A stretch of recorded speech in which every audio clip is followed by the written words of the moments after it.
बेचिए पुराना लोहा टीना प्लास्टिक का जूता चप्पल सीसी बोतल टूटल फुटल थ्रेसर ट्रैक्टर टाली मारुति जीप कार गहना गुड़िया घर दुआर मकान दुकान जिला जवार खेत खरियान बकरा बकरी पाड़ा पाड़ी आ गई बेचे के सारी। ए मालकिनी घर से निकला हो। अरे इ तो आवाज सुनल लागता। हाँ तारा गाँव के बगल वाला है। अरे बुझाता ही पुरनका यारवा हमार। एगो मीठा के भेली लिया के पानी पिया दो।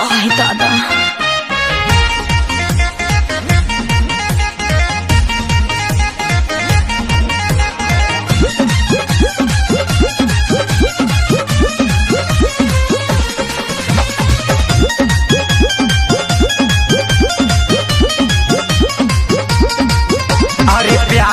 तुहरा असर हमारा पपड़ल बा भारी तुहरा चक्कर में करे जा हम बन गईनी कबड़ी।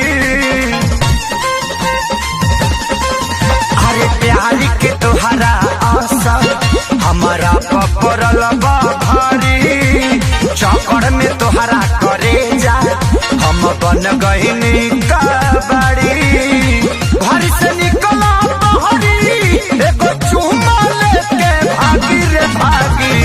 दादा जानी भतार कमारे लगी। हाँ लगी लगी ना दादा जानी भतार कमारे लगी। हाँ लगी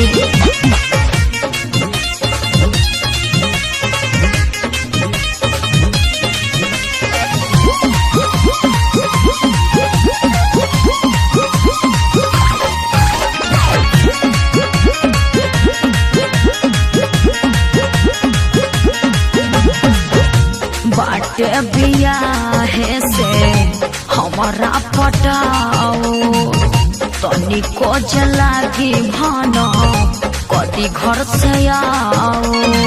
ए सुनो न मांजा हाँ होके न सके के होके अरे हमारा ऊपर जाने जाना यही से अपना वाला ससुर पर अरे इंडिया ही तो हटो दीवाना। जब से भैलू मरद के हमर भी तो तरतिया जागी रे जागी। दादा जानी भतार कमारे लगी। हाँ लगी लगी ना दादा जानी भतार कमारे लगी। हाँ लगी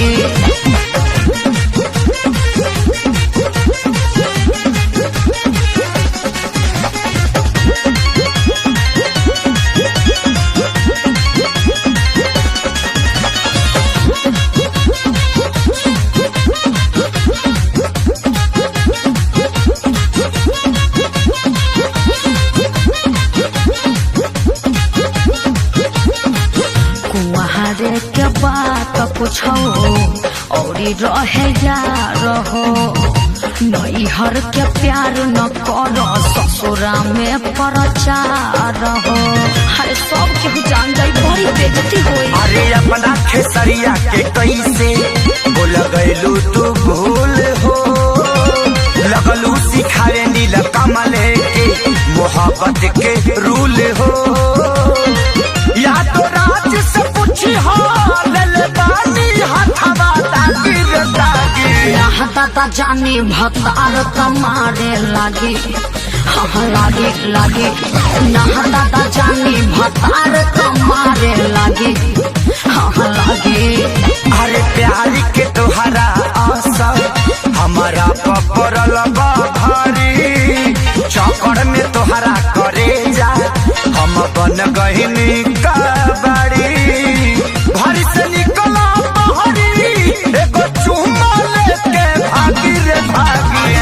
दादा जानी भतार कमारे लगी। हाँ लगी लगी ना दादा जानी भतार